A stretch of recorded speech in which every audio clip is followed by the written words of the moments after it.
All right, welcome back to another Youth-Centered podcast. Thanks for all the great feedback we've been getting on our most recent return to the podcast. Today, I'm very happy and proud to have an old friend, a new friend, a constant friend, some guy that I've known for all my 32 years here, basically, and that's Bill Fahey. Bill Fahey is the Andover Youth Services Director.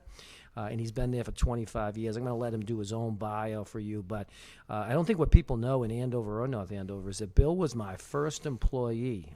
Came on as a Merrimack College intern when I was basically a one-man operation, and then we were actually able to hire him, but because the budget was up and down, Bill was only here for I think it was a year and a half, 2 years before, unfortunately we lost the position, and then it became Andover's big gain. So thanks for coming on the podcast, Bill. Hey, Rick. It is my pleasure. I'm super excited to be here, and I'm grateful that you asked me to come and catch up with you. Yeah, so let's let everybody know. As a resident of North Andover, a lot of people know you're raising an amazing family here in North Andover, and I was real lucky to have So work for me this summer. But tell people a little bit how you ended up here from the small town of Marshfield back in the day. Las Vegas. Well, I think like a lot of the young people that we work with, I'm always envious of the young people that have a direct route. I'm going to be a doctor. I'm going to be a lawyer. I'm going to be an accountant. I certainly was not one of those young people.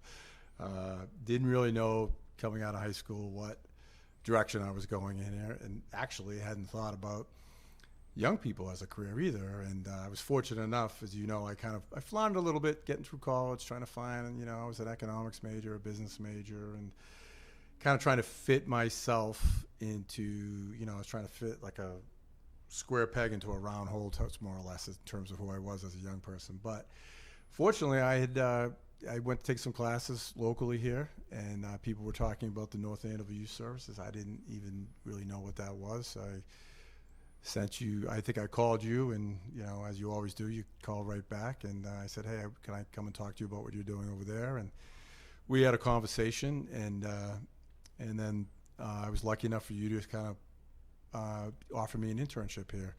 And honestly, that was the seed that I know you planted for me, but I also know that you've planted for hundreds and hundreds of young people in your career, and I'm doing that now too. So that kind of went, and I came here and I said, what is this North Andover Youth Services, man? Mm-hmm. Like, I had done some work in the boys club, the Y's, I had worked in boxing gyms, I had done some mentoring, I coached them. But when I came here, I said, this is about this little place, and at that time it wasn't a youth center. Yeah. It was a red barn. Remember the red barn, and a white little house. But there was kids from all different backgrounds, all different interests, and then there was a number of kids that were having a hard time being a kid. Mm-hmm. But everybody was welcome here, and there was things going on in terms of recreation. There was educational programs, and there was a lot of support, love, and connection among kids. And you were kind of here by yourself running this whole thing with volunteers. And I was absolutely, I think that was my moment when I said, wow, this is really important stuff, and this is what young people need. And I fell in love with it. Yeah. And let's before we move on to your next chapter, let's talk a little bit about your years here, because you had a big impact here. And, people always said, well, people always thought you were so much younger than me. And the reality was I was like the 26-year-old director, and you were like the 24, 25-year-old intern. So we were obviously about the same age. But you came in with a style that was complementary to everything that I was. You had the Jesus Christ hair, which all the girls loved and everything. But you started the boxing program. Sure. You started, remember, we used to play basketball every night at 6 o'clock in the Drummond court with all the kids. And then you did an amazing job working with a lot of the kids that came through our doors that really had no direction, trying to figure out who they were. And let's be honest, a lot of drug and alcohol situations we worked with back then. And you were key on this. To this day, I always say you're the best guy I've ever had in dealing with substance abuse and kids that are struggling with that. So talk to me a little bit about your short stay here and what kind of leapfrogged you to your next step. Well, it was a short stay here, but it was a powerful stay because you had already been building the foundation of this program. That you and I are around a lot of people that work with kids, and a lot of people say, put the kids first, or it's about the kids. But I struggle with that sometimes because I don't see that as much as I used to, I gotta say, but we can talk about that later. But with you, it was about however you can connect and help a young person to put their best foot in the circle, whether that's being a good student or dealing with situations at home or being resilient and finding ways to kind of overcome some things that happened to you. You were all for that, and you gave me full, sort of like took the leash off, and it wasn't really about the rules. Yeah, we had rules, we had structure, we had boundaries in place that you were clear on, but at the other hand, that young person was the center. And anything that I could do, and you know, I could remember saying, Rick, is it all right if I, come in at 8 o'clock in the morning and meet someone, or at 9 o'clock at night, or on the weekend, or whatever? And you were like, whatever it takes. So for me, I didn't realize it at the time, but I was in a place that I desperately needed, that put the kid first. And, honestly, Rick, I think a lot of what I think maybe I needed as a young person, this place was offering. So it's that issue of like seeing the powerfulness of adults that care about kids. And you let me be one of those. So I think it was pretty easy for me to say, a lot of these challenges that young people face, and I'd either been through them myself or I had an awareness about them. And I would love to meet them and become partners with them on anything. And a lot of times it's kids with like depression, low self-esteem, self-worth, addiction, loss of a parent, sexuality. And so I've partnered with young people since you gave me my start here for over, it's close to 30 years now. Yeah. I mean, one of the biggest things that both of us were involved in, along with a lot of community people, was we had a family in town that unfortunately lost both parents in a very short period of time to drugs, and there was a number of kids in the family that we rallied around, and we kind of helped keep them together. And it's an amazing story. One of my favorite things that I've ever done as a professional. You and I worked hand in hand in that, and to see that family 25 years later and the next generation of that family, and it's I'm really proud of. One day, we're looking at how we're going to pay for the budget or whatever, and then the town manager at that point in time says, I think you're doing a good job, but we're going to have budget cuts. We went through a tough time, and in the early 90s, and they basically said, I've got to lay you off. And it was tough because didn't want, obviously, you to lose your job, but then the reality was, selfishly, I got to go back to being a one-man operation again. And we had started so many things together at that point. And I think you, correct me if I'm wrong, but I think you were painting houses and doing a bunch of things because you never worried about work, and you grinded and did all this stuff. And then I remember Andover calling me up saying, we're thinking about starting something like you guys have over there, and we just don't know who, we can get, and we know we can't steal you from North Andover. And I said, I got the guy for you. And obviously I recommended you highly, and that started your, they got you, and they were very lucky, and that started 25 years. Talk to us about Andover Youth Services. So, Andover Youth Services, I like to let people know I think it was born from the hearts of the young people. Like you said, it was very tough for me to leave this place because I had a connection to you and the volunteers that were here and the interns and, of course, all the kids. And it's just a wonderful atmosphere, And I was pretty young then. I didn't even really understand budget cuts. So now that I've had to deal with them, you were ahead of me in that game. It's a tough one. And so Andover, I remember going in and interviewing for the job, and it was one of those bizarre interviews where there was like 35, 40 people interviewing me, school committee members, police, teachers, and I was a little bit uncomfortable with some of those questions that they were asking me. But I noticed on the right side of the room there was 12 high school kids. So I looked at one of the high school kids. And I said, hey. I've answered a lot of questions. You guys haven't said a thing. They were mostly fidgeting. And I said, well, really, whatever these other people are thinking, it doesn't matter that much. It's pretty much your community as young people. And I want to know why you're here. So the first kid looked at me and he goes, I'm getting extra credit for my government class. So I started laughing. I go, well, you're pretty honest. We could do some things together. And then a couple seats down, this girl looked at me and said, I don't need you. But here's the problem. I'm a good student. I'm a good kid. I work hard. I speak a couple languages. I play sports. I have a lot of ideas that I want to do in our community, our high school community. And every time I go to do it, someone else says to me, oh, we can't do that. You're too young and blah, blah, blah. And there's a lot of rules. So I thought about that. And I looked at her. I said, well, here's the deal. If you guys hire me, I work for you. But I'm going to ask you to step into the circle of change and keep it, it's easy for you to blame. If we do an event, it doesn't work, you're going to blame me? I go, no, I'm going to blame you because it was your idea and you have to kind of work with it and show up. And that's how it is in life. You know what I mean? You're not going to get stuff handed to you. Nobody owes you anything. So I'm just making an invitation now. If you hire me, you're my first working youth group. But if you don't, that's okay. You can hire the guy before me that came in with a suit and tie on and a briefcase, and you can play by the rules. And that was that. And I never thought I was going to get the job. Lo and behold, 3 hours later, they were like, well, yeah, and come over and take the job. And, Rick, I that lucrative job for $25,000 a year plus a $5,000 operating budget. I hear you. It's like, I thought it was the best thing in the world. Yeah. But looking at it, it was, it's lucky that we survived. Yeah, no, it really It's lucky is. that you survived. And, one of the things that was great with you early on is I got to see how you got to put your own, like working for me, obviously I was kind of the visionary and had my opinions of where we should go. But this allowed you to kind of bring your ideas.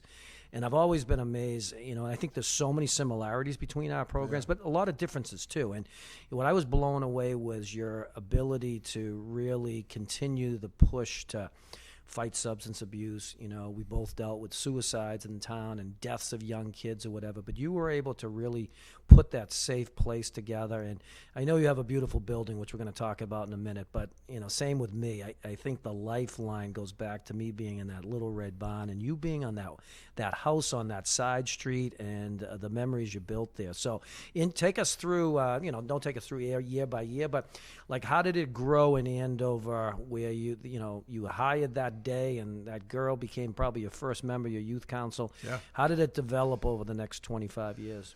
Well, remember, I had a variety of working experience with youth, but then I had my experience working with you at the North Andover Youth Services. So what people, I think, don't understand about you and I, they look at us and see, recreation. Mm-hmm. So they might see basketball, right, skate park, snowboarding, and that there is just a vehicle to get to know kids. So when I was here, I was running outdoor activities. We had the ropes course. Yeah. You let me take a group of kids that had never gone camping before in their lives, and I went up to Maine, and right, we had this unbelievable town.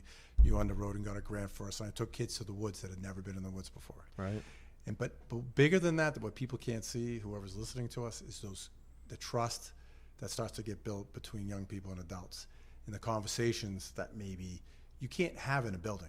You can have when you're hiking a mountain. You can have after a basketball game. You can have these. So I brought that lens into me when I started in Andover. So they were like, "Oh, it's a $25,000 salary, $5,000 budget." I'm like, so I'm swimming upstream, and I said, "I'll take it." I'm not really worried about that. I'm more worried about, can the program truly be about kids? So we started out with that original group. That was my first youth council. I kept putting it onto them. This is your community. What would you like to see happen? I'm going to ask you to get involved. I'm going to ask you to be a leader, which means you're going to have to roll up your sleeves. You're going to have to work hard to make it happen. We're going to have to convince the management, the leaders in this community that this is a vitally important thing to do. And we start off down that road. And so we've been known for that for 25 years. When we show up, we work hard, whether it's me and the full-time workers, the part-time workers, the seasonal workers, or our volunteers. Like we don't expect things just handed to us. But I think we started to convince people and talk about youth development, which is kind of what you taught me. The North Andover Youth Service is a youth development agency. People don't think, they see it as rec and services, but it's youth development. What is youth development? It's an emerging field in the country. That we're in 1995, it wasn't a major in college, right, but it is now in college. Mm-hmm. Very important thing. You're hearing people kind of talking about youth development now in the United States, which makes me happy, because I think, it's an important thing. So we started that road. We started by just doing some events that were successful. We started taking down some of the boundaries around kids. Like we were able to rent vans, we were able to rent gyms, we were able to do dancers, concerts. We had a lot of leadership activity. And within a couple of years, we had started a number of programs that the kids had wanted to happen for years. And I got to say, I give them the credit for it. I'm kind of the guardian of the idea that every kid matters, but they do the work, and we do the youth development is the partnership. So whether it's starting lacrosse in the community, girls ice hockey, ultimate frisbee, people go, ultimate frisbee is important. You know why it's important? Because all the kids that play sports, when they get to the high school, you and I, nobody knows this better than you and I, something they love dearly, they get cut. Right. They don't make the basketball team. They don't make the soccer team. So they play ultimate frisbee. They're active. They're connected. They're part of a community, and it just helps them get through life. So youth development is a very important thing. It's great in partnerships with young people. It can be big partnerships like building a youth center or building a skate park. It could be small partnerships on, the opiate thing that you and I went through. Right. That was devastating, and it's still part of our lives, but we certainly went through a storm that most people will never understand unless you're in it every day, So we started building that, and we had a lot of success in the high school and the middle school in terms of programming. We have a summer program that became kind of almost nationally known. We'd be dealing with 4,000 kids over a summer, and we would travel all over New England, and we'd do a lot of outdoor activities. We kept the kids safe, and more than physically safe, mentally and emotionally in safe spaces so that they can grow. And a lot of good things have happened from that.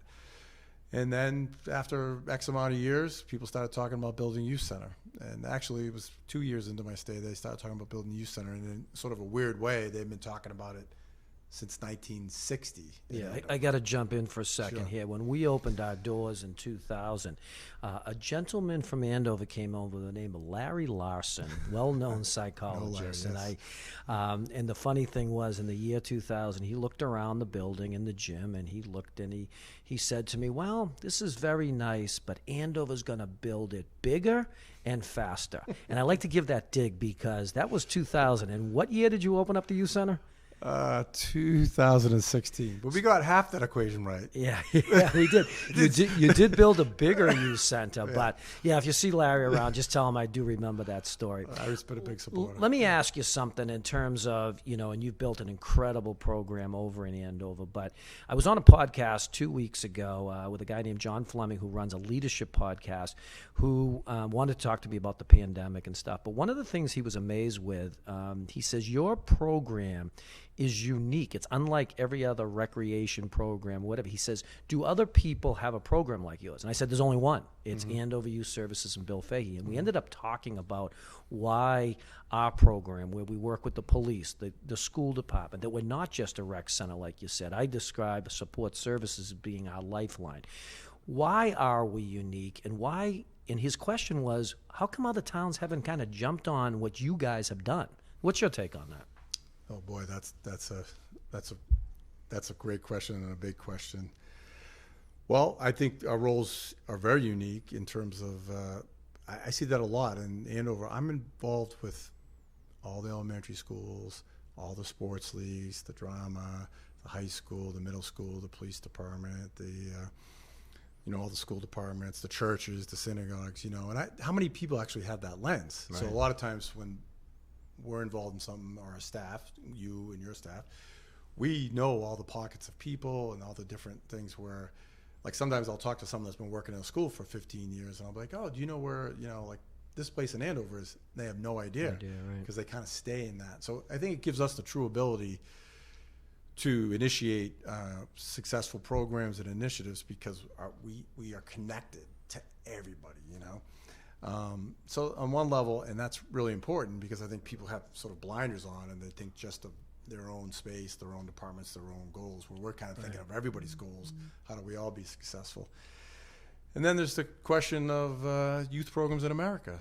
As I said just a minute ago, we're talking about youth development. But here's an interesting thing that I've thought about and watched a lot in my career. And I said, if you look at every budget across America and you say to yourself, kids are important, which everybody tends to say, politicians, leaders in general, kids are important.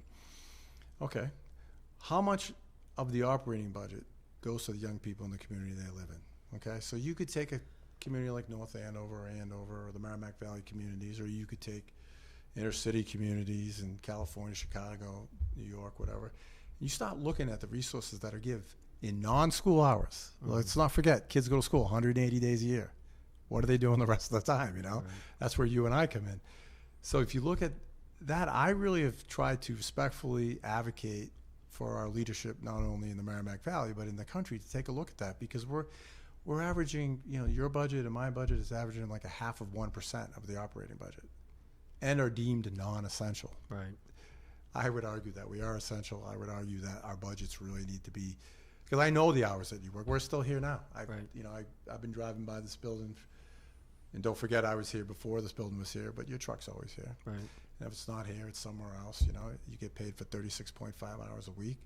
And you and I are characters because, this has been a true passion for us, and we stay with it. But before I move on and before I die, I would like the Merrimack Valley and the country to take youth work more as a priority, more as a issue that's talked about in communities and given resources, because I believe, like you, I think one of our differences is we always believe we can do more. Mm-hmm. I believe we can do more after 25 years. I'm not like, okay, I'm done, I'm waiting to retire. So when John asked me the question, I started to think more and more about it, and I think a lot of it is what you're saying. I think a lot of people and agencies are islands upon themselves, where we are really community builders. We try to connect with as much as possible. But there's one thing that I don't think we cannot say, and I don't mean to sound egotistical, but part of it is who you and I are, right? So I think and I'm going to ask you a question about your purpose and why, but sure. I think we're extremely passionate. I think we always have the attitude of doing, that we need to do more, that we can do more.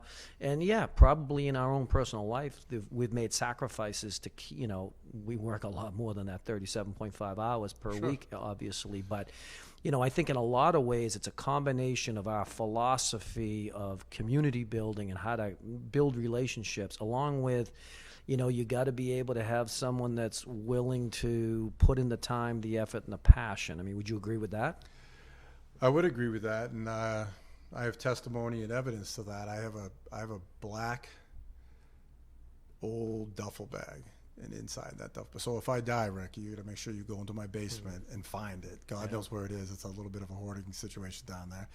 Find that black bag and put it in the ground with me, because in that bag is notes from kids of this whole career that are talking about, thank you for letting me be part of something. Thank you for helping me, find myself. Thank you for listening. Thank you for, being there for me when I was having a hard time. So I think, I think that's sort of where we are so aligned on that, where we know that community programs can save lives. Right. We know they can make a difference. We've seen them, witnessed them, developed them, been part of them, and have had a lot of heartbreaks too along the way. Sure. Both of us have had young people that we love dearly that are no longer here. Exactly. And I know for me, and I think it's the same for you, is we carry on as a way to honor that young person, and make sure that it's not the next young person. So I know that your programs and my programs and other youth programs that we are part of and that inspire us save lives. Right. Save lives and give kids hope and gives them a chance to become a purposeful adult, Well, I'll find the black bag. For you, you need to make sure Demi lets you into my office, because I have a drawer, just like you, full of all of those things. And they mean a lot to me. Like when I get a plaque or a certificate, those are very nice. I appreciate people, honoring me for something. But I think I have those in boxes somewhere. I don't think I look at them. But what I do look at is my drawer full of letters, cards, people's drawings of just things that we've done. And those, to me, is what tells me what we're doing is the right thing, and that we got to continue to do it and fight for it. Yeah. So let's talk a little bit about the frustration. So you and I, we have our own little support group, because I think we can relate, and we've got other people, men and women that we work with or network with that we can have these conversations with. I think our conversations are more unique because we're similar. I think our programs are similar. Yes. But you and I both, we'll do some occasionally bitching about, like, whether it's bureaucracy or dealing with politics or doing things like that. How have you been able to kind of continue to stay grounded and continue to deal with that and fight for the kids despite all of those things that may be coming around the road for us? Well, I found something in my life I was lucky enough that I love.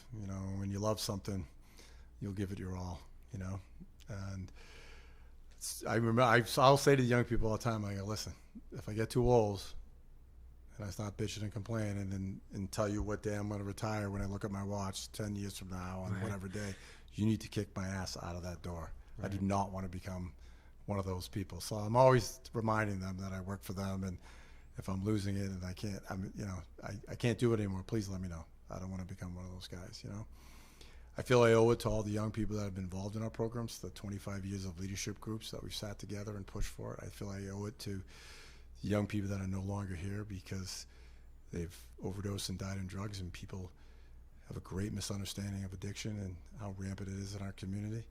I feel I owe it to the next generation of kids that are growing up in a world that is very fast and not focused on connection and positivity and purpose.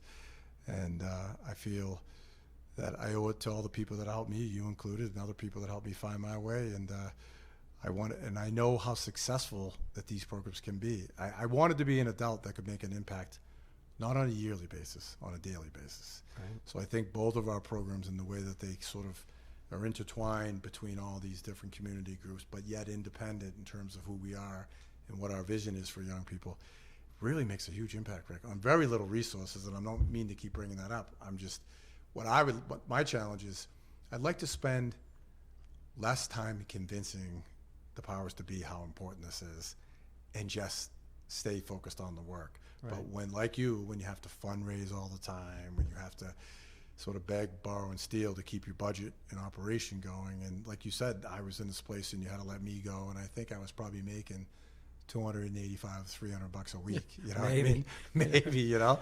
Then I understood it. It's like anything. When I had to do it, when I had to let somebody go, then I understood the position that you were in. I didn't really at the time. And you know, we're running on pennies, and I'm like you. I have to run a lot of programs that bring revenue because I don't know about you, like they call me fee based.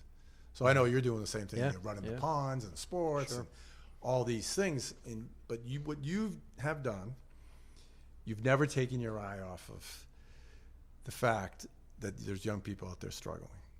And so amongst, while you're running sports leagues and all this other sort of stuff that's really hard to manage, programs, rec programs, beaches, ponds, summer programs, all the kids that work for you, all the kids that attend the programs, keeping your eye on that, but then also keeping your eye on all the kids that you know aren't connected, which, by the way, is a lot of kids and growing. So that's what inspires me, and that's how I'm going. I'm keeping my eye on those kids because that's why I started this whole career. You know? So that's what you're saying in the year 2020. I want to take you back to 1989. Yep. So, and it's weird because when I look at you right now, like this was before you and I were married. This was before we had kids. Yep. I don't even know if you remember this directly, but one of your great mentors who's passed away, John, your neighbor John, who you were extremely close with. I think he was a professor at Northern Essex. Was how you John Fitterin. John Fitterin. That's how you kind of met him. I don't know if you remember this. We sat in John's living room, me, you, and John was just, and you know him better than anybody, but he just sat there and kind of listened to us, and we were talking about like literally what our why was, what our purpose, what did we want to do. Now, when you think back then to where you are right now, did you stay true to what your why was and to your purpose? I think the answer is yes, but I want to hear it from you. Do you remember when we used to have, you and I had a lot of, heart-to-heart conversations. I think people remember, like, we love sports. Like, we used to play basketball every day, both of us. But we used to have some really good conversations where I think we were both trying to figure out what the heck we wanted to do with our lives. And I think we had these grandiose plans that we could save the world. I still have those plans, by the way. But, have you, over the 30 years, in your opinion, stayed true to your purpose and your why? I think I absolutely have, and I'm grateful for that. And it's really not about me. I think, I found this is a calling, more or less, I think, for me. It's what bothers me, I remember, Rick, I've done a couple talk shows, and I've been with, like, different people, and halfway through an interview, they'll say, oh, well, you've been doing this for a while now, so what are you going to do in your next job? And it takes me back, because I was like, I've never thought like that. I feel like I'm in a place that people read about in books, like do what you love, find your passion. And I'm like, I don't have to wear a watch. I'm not waiting for Fridays and the weekends because I really love what I do. But I really tried hard to be available and keep it about running a good, solid program for young people and having their voices be the center of it, in the front of it, and kind of like we're on the back of the bus and we're following them, as opposed to me getting all this credit and blah, blah, blah. It's like, I don't want to be like that. And so worked really hard at it, and I'm sure, like you've made a lot of sacrifices, and I'm not saying that in a sort of a egocentric way, but it's just kind of what I've kind of lived the job, you know, and my kids have lived the job, and I think that if anything, they've seen someone that cares a lot about people and humanity and about making a difference, and that service is really, I learned a long time ago when I just tried to serve myself, I wasn't very happy. Right. But once I started to understand that you can be part of the world in a bigger way, that's bigger than yourself, that's a beautiful thing. And so to me, it's like it's still very exciting to be part of. And I know your job because it's like mine. It's chaotic as can be. Yep. Every day is different. The days fly by, the weeks fly by, the years fly by. I can't even believe. Right. We're sitting here in your youth center today, and we in all the years we've known each other, we have very little time to talk to each other. Right. Which is because we're busy doing our jobs. Yeah. Yeah. So what about you? How do you answer that question? I'll answer the question the same way. I mean, I still believe about saving the world. I do believe that we have made major differences. I think we've made an impact. I've always followed the mantra, if find something you love, you'll never work a day in your life, and I really don't. I mean, I love how you said that the flow's into 7 days a week. I mean, I'm about this job. I'm about what we do here. I've been fortunate, just like your kids. My kids grew up at the youth center, so and just like your kids, Michael and Lindsay's still in school, but Michael's gone off to, start his own program in dealing with the homeless and addiction. He's an addiction. He's a methadone, working in a methadone clinic as a clinician, doing great stuff. And I think a lot of it has come from what we did, but. Yeah, and I still think we have a ton of work to do. Like people, kids think that we're both gonna, move on at some point in time, and I think they'll probably take us out kicking and screaming. But the reality is, to your point, you made a point earlier that kids, you said, if I ever get like old and crotchety or whatever, kick my butt out of here. And I think that's the difference between me and you. I'll be honest with you, it might not be a great looking sight, but I could see us both at 80 years old still, trying to save the world, because I think that's who we were. So yeah, to answer your question, I think we've both stayed true to what we tried to do. Now there's been ups and downs, and there's, we've dealt with, when you deal with this type of businesses, budget cuts, there's always dealing with stuff. And, sometimes like you, I just wish people would just get out of the way and let me do what I need to do for the kids, because at the end of the day, I know what I got to do for the kids, and you got to trust me on that. And I think, that leads into, you and I being one of the only two people that ran programs during a global pandemic. I mean, it's like, don't tell me we can't do it, we'll figure it out. So yeah, I mean, I think both of us we've lived a good life in that part too. Like, I don't believe in regrets. Were things difficult at times, and obviously does it affect your personal life with all the hours you got to put in? Absolutely. But yeah, staying true to it. So I think back of that John Finneran's living room where it's funny because I don't think he ever said anything in the conversation. He sat in that chair and he just kind of stared at us going back and forth, and he probably sat there and said, look at these two young guys that they're going to save the world, and they don't really even know what they're going to do yet. Well, so just so you know, and I don't know if you remember, but it was him and two other guys that started Northern Essex Community College. Oh yeah. So I think he saw your role and my role up against sort of, you're trying to start these youth services programs that were different. Right. A lot of people sort of, and I don't know how you would answer that, because I think a lot of people see us as like the YMCA, the Boys Club. Like, what are your thoughts on that? I take offense to that, and no offense, because we love the people that run the Boys Club and Frank at the Y. Love all that, but I don't want to be known to that. I know when people drive by my building and see the open doors and see that gymnasium, they think Boys Club Y. Yeah.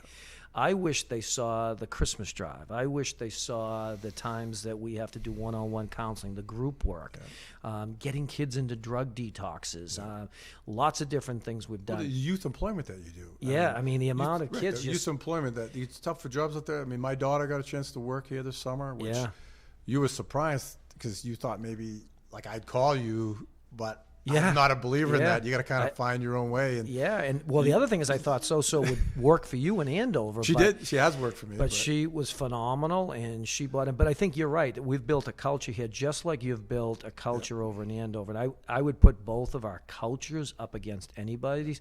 But what was important as a dad, listening to his daughter, was, she had a number of challenges that she had to take on, but she got support from you and the other staff. to make things happen for kids. She was part of a team. Yeah. She was part of that culture during a time that is very uncertain among young people.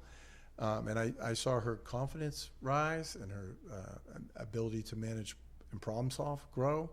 And that's the big thing about youth development, is having other adults in your kids' lives besides you and besides coaches. Right. Like, because you have 82 lacrosse coaches by the time you graduate high school. Yeah.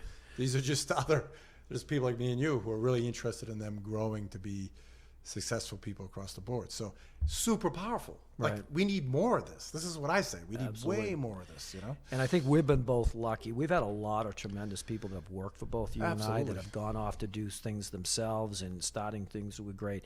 Let me switch gears a little bit. Sure. We've got about 10 minutes left, and I wanted to kind of get to a couple of things. I feel like you're on the pulse just like I am. You know what the pulse of the community is. We're not living in a great time. We're a global pandemic. We're dealing with a country situation which I don't love the hate, the racism, the not understanding each other, the lack of compassion, etc. As you navigate yourself over in Andover during this global pandemic year, what are some of the things you're most worried about with our kids going forward? Well, I think from both our backgrounds, and I don't know if people know. I mean, you have your masters in social work, and I've never finished mine, but I've been working with people intimately for a long time and been in tough scenarios. Sure. And part of our agencies behind the scenes, people. That's what you were kind of alluding to earlier. That's what I wish they got to see. But they kind of can't, because that's not something you and I are going to openly talk about, people's pain in their lives. But Right. I think I'm worried about isolation, because isolation is usually when you peel back the layers of any human complex problem: depression, addiction, sexuality issues, economic issues, health issues like cancer and other things. People get isolated very quickly. And then they're left feeling alone. And then when they're alone, they have a hard time finding positive ways to deal with life, And I think this pandemic has caused a tremendous amount of that for young people, and particularly the age of 16 to 23, which I think is a real big chunk of, and our I don't know about you, but I think it's probably true. My age group has gone up more because I continue to be in young people's lives until their mid-20s, as they're trying to figure out college and marriage and careers and all that stuff. But I really worry about, if you look at the 16 to 23-year-olds during the Great Depression, and then you trend that and look at sort of how they did after it, not so good. So I have and I get a little frustrated when people have a lot of emphasis and focus on elementary school kids and younger kids. I'm like, yeah, I get it. That's important. But really our teenagers, they're so fragile. There's so many things coming at them in life in terms of how they're physically developing, emotionally developing, and then life developing, thinking about high school and college and choices. We cannot leave them just sitting in their rooms in their neighborhoods without having them connected to the community at that important age, 16 to 23. So I feel strongly we have to do any and all things possible to offer them an opportunity to be part of the larger community besides their houses. Absolutely. Yeah. And you and I, we navigated a summer program which was different than what we've done in the past. Absolutely. Both of us are in the process of reopening for the fall, and it's disappointing because both of us are built on this being a safe place, a drop-in center for kids to come, and we're being forced to be able to open, and I get it. We got to figure out how to do things to have contract tracing with cohorts and things like that. So we're going to be opening next week, and instead of being a drop-in center, we're going to offer 45, 50 programs this fall to keep kids involved or whatever. What's the outlook for Andover Youth Services for the fall? Yeah, I think we're developing, as I guess we always have been, similarly in terms of what we can do. One of our greatest strengths was being a drop-in program, being open non-traditional hours. We weren't 8 to 4. We were like 9 to like 8 every night, you know. And a lot of our ideas for new programs and new initiatives come from the kids walking in the door. So that's that feel of our youth centers that both of us take a lot of pride in, like just having that open feeling, welcoming feeling. It can't be so right now. We can do it other ways. I know when we we're faced with this, I first, like many other people, a couple weeks, we'll be back at it. So I went home for a couple weeks. I think it was the first time in my life I had been home for a couple weeks. I was fixing the fence, painting the bathroom, doing some things I had never done before. But then all of a sudden I said, we have to get back at it. And I was stunned. I was staggering a little bit because I wasn't sure which way to go. And I've never had that feeling before with the youth services. So, and even myself and the full-time staff, we were kind of going at it with each other. We were becoming the expert on the rules. Right. Reading it every day. We can't do this. We can't do that. Guidelines, and I can remember sitting there looking, I go, what are we becoming? We're becoming everything we don't want to become. We're fixated on the rules. So we had to back off that a little bit, practice a little love and kindness, go on a few little hikes, kind of take a deep breath and say, we can do this. We can improvise and overcome, which is a bumper sticker on one of our vans. And I said, we've been doing it for 25 years. We can do it now. So we offered a summer program like yours, small groups, variety of programs in recreation, education, social and support services, same stuff that you did, you know. Right. And we were very successful, and we had no issues. Worked extremely hard to keep all our places we were doing program clean, to keep the masks on, to keep and then try to have the kids enjoy themselves in that experience, you know. And so now we're faced with the fall, and we've just unleashed our same kind of thing. We have a bunch of virtual programs. We have also tech programs that we're running, woodworking, workout programs, art programs, music programs, social programs, yoga or other things, just sort of, but they're in small groups and they're staggered with their times. And you have to check in, you know, both physically and on the computer and make sure you have no symptoms, you know, and you got to keep the mask going. And a lot of things that we love, like pick up basketball, and we like pick up everything actually, but we can't be offering any of those right now. So we're moving stuff all over the place. I feel like we've you know, and even yours, you said we don't have that many big spaces. We have the gym, we have a couple spaces, but you know, but the rules are tough to manage. But we're excited to keep it rolling, and that's what I wanted to hear you say, because I do think that we're the leaders in this, both Andover Youth Service and North Andover Youth and Recreation Services, and the fact, like, this is not what you and I want, by the way. And when I did my press conference last week announcing what we're doing, we got great feedback. I think the town just appreciates we're doing stuff. But I am hell-bent on getting back to what our original mission was as soon as there's a vaccine. Like, I want this to be a drop-in center. I want kids to be able to come in and not be locked into a certain time and can hang out and build relationships. And I think both you and I will get to that. But, again, I'm proud of you as I'm proud of ourselves here that we're not going to stop. We're going to keep trying to offer some things. Let me ask you two more questions. Sure. So big one is, you know, we're now considered dinosaurs, right? So as one kid told me during the summer when we were talking about the dangers of, you know, COVID-19, and I asked them, you know, who did you think got COVID-19? And the kid says, well, we thought people your age did. And then he quickly caught himself and said, oh, yeah, and people in the nursing homes and things like that. But what would you say, excuse me, to those young people starting out right now that are maybe sitting in a living room with a John Finneran type person trying to figure out how they're going to save the world? What would be your message to the people starting out? Kids or starting out in this career? Starting out in the career. In the youth development career? Yes. All right. Well, I think you've done a good job at it. I know you have, and I have as well. But you got to find, we call them rare birds. So who's the rare bird that wants to step up, get involved in the youth agency, work 24/7, 7 days a week, you know, make that starting wager of $50,000 a year. Right. And this is not a job for everyone. You know, we try to tell people that want to get involved in it that if you're looking for something different, this is the place to be. If you're looking for the same old, then you go down the street. And so I would say for young people that this is an exciting, great career. And I am more convinced now than ever that we need this everywhere, in every city, every small town, every rural place, because it makes an impact. And, you know, you and I could discuss financially how we're not a draining resource on the budget. There's a lot of things that we could talk about. We don't have time to, but this does make a difference. So I would say that young person, if you want to find something that it's like a dream come true, that you can make an impact, that you can be yourself and do that, but you got to work hard. There's no excuses. If you want to use every sick day and every personal day, then don't come work here.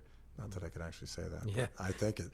Yeah. And I look for those young people that can roll their sleeves up, that have a lot of heart, that are humble, and that truly, I remember like the social workers in the 60s, man, the priests, they would take off their collars and go into the streets and like sort of like your son's doing now, and get down to the level of where the people are at. And the thing about you and I, we can do this if we can remain humble and be hardworking till we're 90 years old. Because it's kind of made up that when people say, well, young people can't identify with someone a certain age. Yeah, that's not true. Young people are looking for adults Right. that you start out of the place of respect. Right. There's a place of love and kindness. And then from there, anything can happen.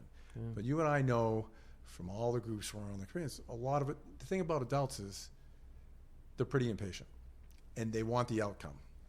And we work with teenagers. And teenagers are all about making mistakes, finding your way. It's not for everybody, Some people like working with elementary schools, but I love the teenage years because I see young people, I start to get to know them in 6th grade. And, I don't know about you, but I've married, I think, like 12 people. Yeah. I've been involved in 12 weddings. Yes, I am. I'm traveling I'm around a the reverend country myself now, and I'm available. The pandemic has slowed down my bookings, but it's a little nerve-wracking. But all of a sudden, you're like, hey, can you marry me? And I'm like, where do you live? California? Like, what's the budget for this? Nothing? Okay, I'll be there. Yeah. So, but to be that way in a young person's life, that's huge. To be huge, is to be huge like that. I used to say, the finance committee would go, how do you know your program works? They would look at me. Now I can spin off 4 paragraphs or whatever, blah, blah, blah, blah. But I say, hey, I've been doing this a long time. Never been attacked. Never had a prank phone call. Never had anything really stolen from me. I haven't like that because I'm part of the kids' lives. It's a partnership, and it has boundaries. We understand what we're doing here, but young people need more adults. So I tell adults all the time, listen, like I got my own kids, right? And they're the beautiful, unbelievable kids, but it's kind of narcissistic in some ways to just worry about your own kids. Right. I want to worry about the kids who live next door to me, the kids down the street, the kids I see at Dunkin' Donuts, the kids everywhere. And when kids feel that you care about them and you're genuinely interested and you remember their name, they're friends with you for life. Yeah. No, for sure. Not that hard. Yeah. Now, you and I, we look at age as a number. I don't think either one of us acts our age, but the reality is we're in our 50s now. Yeah. And to your point, what do you want to do? I know you got unfinished business in Andover, like I got unfinished business in North Andover. But at some point in the time, we might go on to that next chapter, whatever it is. What's the future hold for you? Oh, boy, now you're making me sweat. Well, if I don't get fired again, I'll stay around for a couple more years. And but the future would be that this has to go on in terms of my work. So I can't, I don't want to, I can remember studying in college, like you have to make your organization strong so it's not just about one person. So when one person leaves, the whole thing falls apart. So that would be a challenge for me and you, right? So I have to find the next person that wants to take on this in terms of leadership and the ability to keep it going, which I'm working on. I have a great staff. I have long-term retention. And so I want to make sure that the program keeps on going and it serves kids. And then beyond that, it gnaws at me a lot. I feel like what you've done here in North Andover and what I've done in Andover and some of our counterparts who are doing great things too, we need to do more of that in the United States. Right. So how do we do that? I don't know. If me and you want to write a book, right, we should write a book, and we won't take any of the profits. Well, we'll take a little, but it's like, and to sort of tell people about this journey and about, because the journey really has been about, all we've been doing is inviting kids to step into their community and then asking them to help lead the program. So they've led the North Andover Youth Services. They've led the Andover Youth Services. In a lot of that, they've led the actions we've taken against opiates, against suicide. Now I believe that they're going to start taking, responsible actions towards what do we do about race, Yeah. I think if we include young people in there, they're opposite of what the media portrays them. they're opposite of a lot of people our age that sit there and you go to like a party and they sit there and all they do is talk about like the teachers and the coaches and how they're all terrible and blah, blah, blah.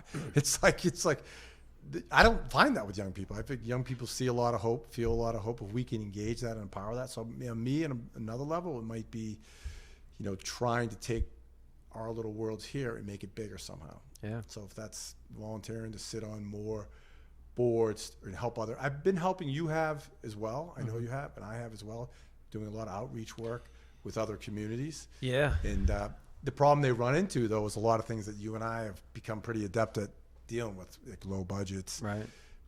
Not big staffs, like by kind of being dinosaurs. We've been around a long time. Yeah, no, it's right. And keep it going. So it's hard for someone brand new, young, to just do that. It's right.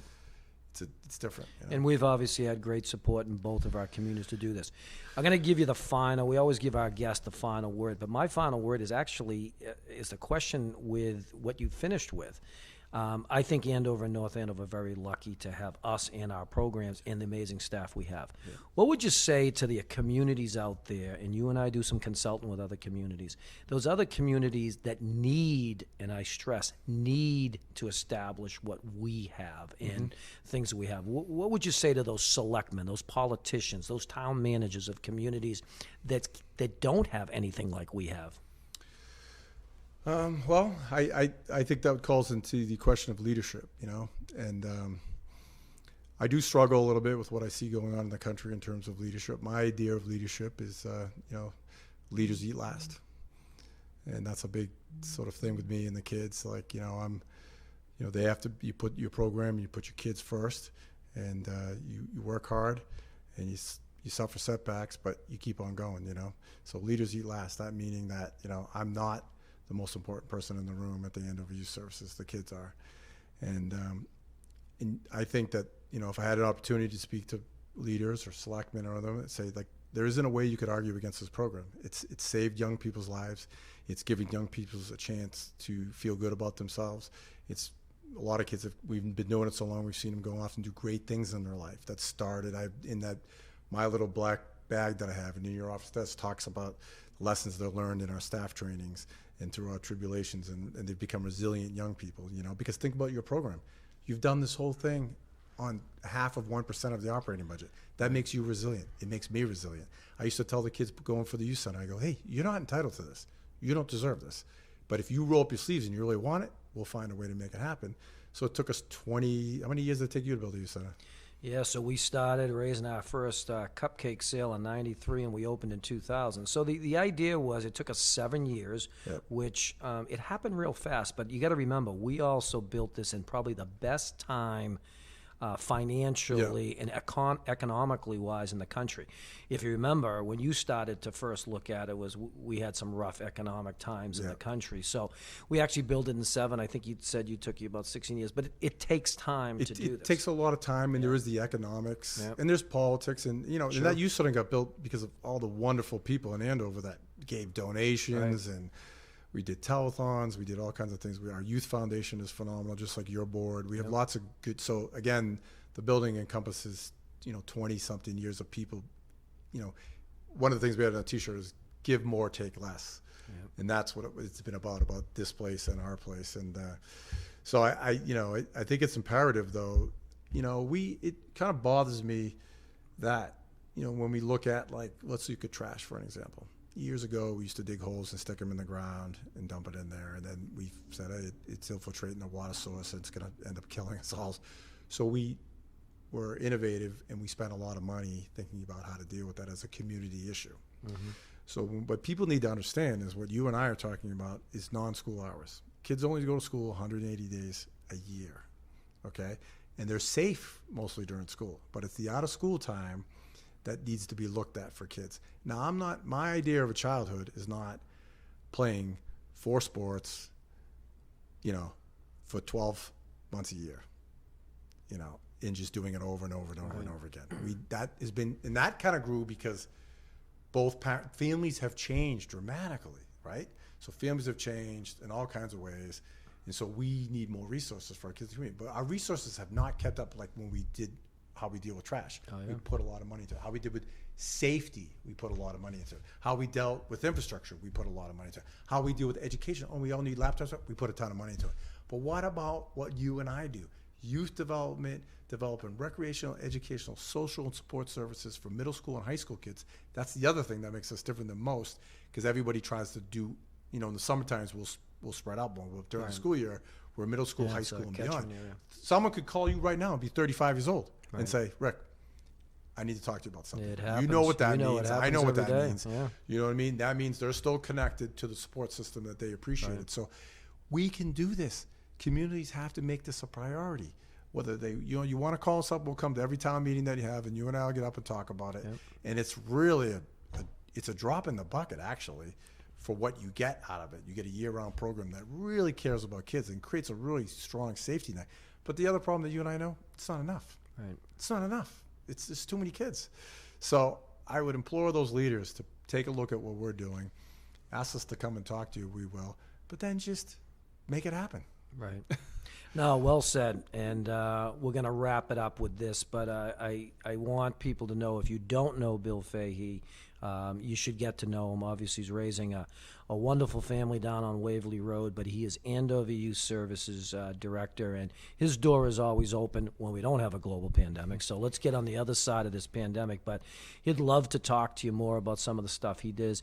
And it's really cool. I've always said this. We have a lot of similarities in programs we do, but we have some things that we both do differently, and I've learned a lot. One of my favorite things in the summer right now is a thing that we took from Bill, where I remember Bill said, I asked you, Bill, how do you handle weather during the summer? And you looked at me and you said, the weather's part of the fun. And I never looked at it that way. And so now we have our activities during the rain. And I think of Bill, telling me all this time that you should have done that. When I remember 20 years ago, we were probably canceling days because it was a couple of showers. Now the kids embrace the weather. And so it's obviously things that I know you continue to take from us and we continue to take from you. We're all robbers. We're still, we're not trying to reinvent the wheel here. And I think this is what we're both telling all the different communities is, let's share the knowledge. Let's, I do think both of us could write a book or definitely go on a talking tour. So let us know and we'll book us in the future. Let us know. We'll be there. We'll be there. But again, Bill, I love you, man. It's been a too. great history that we have had and we continue to have. And as you said, we don't get to talk enough. But the funny thing is, whenever we do talk, we could talk for hours. Goes on forever. It goes on forever. So I want to thank you again for coming on the Youth-Centered Podcast. It's been a pleasure. Thank you for having me. And as we finish every podcast, we always say too much passion is never enough passion.